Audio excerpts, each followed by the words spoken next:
What is up, guys, and welcome back to some more Alliance War gameplay. So this is something you guys are always asking for on the channel, and recently, after getting my Scarlet Witch to 550, I kind of wanted to take her out in Alliance War and see again how overpowered she was, and oh my god, she did not disappoint. So this first matchup is against an Electro with 66% additional armor, and also, power whenever he strikes a blocking target. So in terms of a node, it's fairly easy, but it is an Electro, so 35% of the damage that I'm dealing to him is being returned to me. However, as you can see, we're getting pretty lucky here. We managed to proc the heal, which is incredibly good on Scarlet Witch, and only take about 20% damage there. Absolutely tore through that champion. Crazy. Even without a critical team to support her, Scarlet Witch is still just an absolute god mode champion in Alliance War.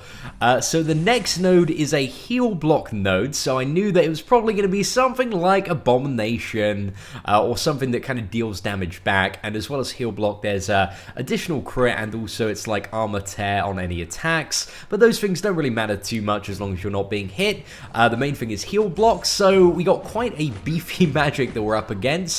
Again, Scarlet Witch, pretty great for this matchup. The fact that she can power lock and also drain power on her critical hits, you know, to 1 in 8 chance, is really, really good for that. And also the fact that on critical hits, she can nullify limbo. So usually, like, when I was fighting, it was a Magik kind of around this power level on my Captain America in a video, like, I feel like it's about 3 weeks back. We got destroyed, even though we played perfectly, but on the Scarlet Witch, we just tore through the Magik. It was so ridiculously easy. But now, the mini-boss, and that was something that I knew was going to be a little bit more of a challenge. So on the mini-boss node, I kind of went in expecting, like, Ultron. Like, I looked at this, the guy's summoner profile, he is a rank 5 level 50 Ultron, so I was like, it's probably going to be that. Then I checked the nodes, and the only thing this one really has is it has greatly inflated health, 500% health, 200% attack, and also Infinity Blast, which deals a little bit of damage at the start of the fight. So I was like, considering it's stun immune, well, I might as well take Scarlet Witch. And it turned out not to be Ultron. It was actually a Hulkbuster, a champion that I, to be honest, haven't fought in Alliance War in a very, very long time.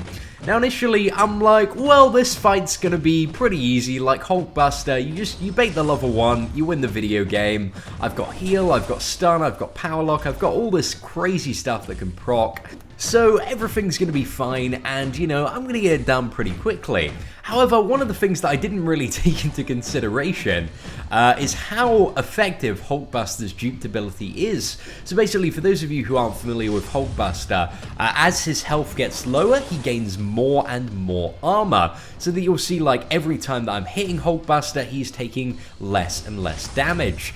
And with Scarlet Witch's procs, and also willpower, and also the fact that Hulkbuster's health is greatly inflated, especially towards the end of the fight, you are going to see willpower doing so much healing on the Hulkbuster. And bear in mind, we checked this guy's profile out, and his highest character, of course, was the 550 Ultron.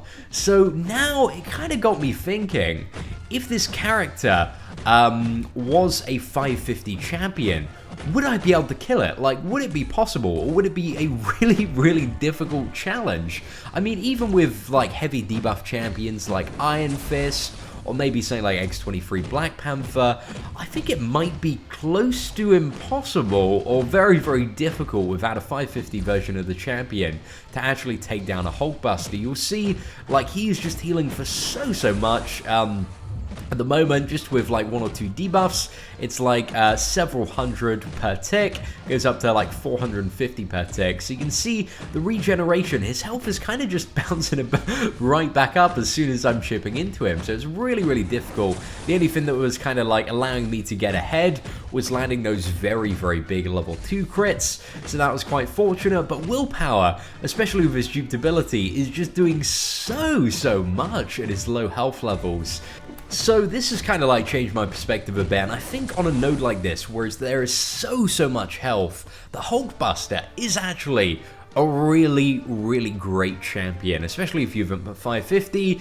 I don't know who would be able to pass him, apart from maybe Guillotine and Scarlet Witch. One of the things also we forgot to check out was that the guy that we just fought is also the boss, so, you know, I could have figured out a little bit earlier it wasn't Ultron if I had used my head. Luckily, that did not matter too much as we managed to just about scrape a victory. It was a very, very close alliance war. Probably one of the most challenging and close alliance wars we had. If you saw at the start of the video, when I started filming MMK, we're on 0% exploration. They decided to pretty much do all of their alliance war fighting in the last, I think it was like last 3 or 4 hours of the Alliance War being active. They were completely inactive, but then they all kind of logged on and had a very coordinated effort and made a good shot, but it was not good enough. Let's go into the breakdown. We managed to get 2 boss kills. Somehow they managed to get 74.4% exploration, a few more defender and attacker kills, but overall, what really made us win was the fact that we got 2 boss kills and they got 1. They beat us in pretty much everything else, which is pretty crazy. However, boss kills, guys, just goes to show you in terms of points, really how valuable they are in coordinating with your alliance to make sure that you can, you know, successfully and efficiently clear those nodes and get the mini bosses down so that you can down the boss is a very important part to winning. And just so you guys can see kind of the rating comparison, Double MK are sitting at just over 5.8 million, with the average member rating being about it's almost 195,000, and our alliance K2, the best alliance in the world, might I add, is just a little bit lower. We're on 5.7 million and the average rating sitting about 190k. So overall, it was a pretty even matchup, to be honest, but the fact that we managed to get another boss kill ahead of them really means that we just totally cheesily scraped that victory, which I was pretty happy about. As you can see, we are pretty much the best alliance in the world, just victory after victory. We totally wrecked the what was it, Electro and Legendary, and we had some pretty a row of defeats before that. But you know, we've made a comeback, guys. We are doing so good at this clown fiesta of a video game. Anyway, guys, hope you enjoyed that little video on Alliance War. If you are enjoying the content on the channel, feel free to give it a thumbs up. That'd be greatly appreciated. If you are new to the channel and would like to see more awesome Marvel Champions and iOS gaming content, feel free to hit that subscribe button. Apart from that, guys, I hope you enjoyed today's video. Take care, and I hope that you have an absolutely fantastic day.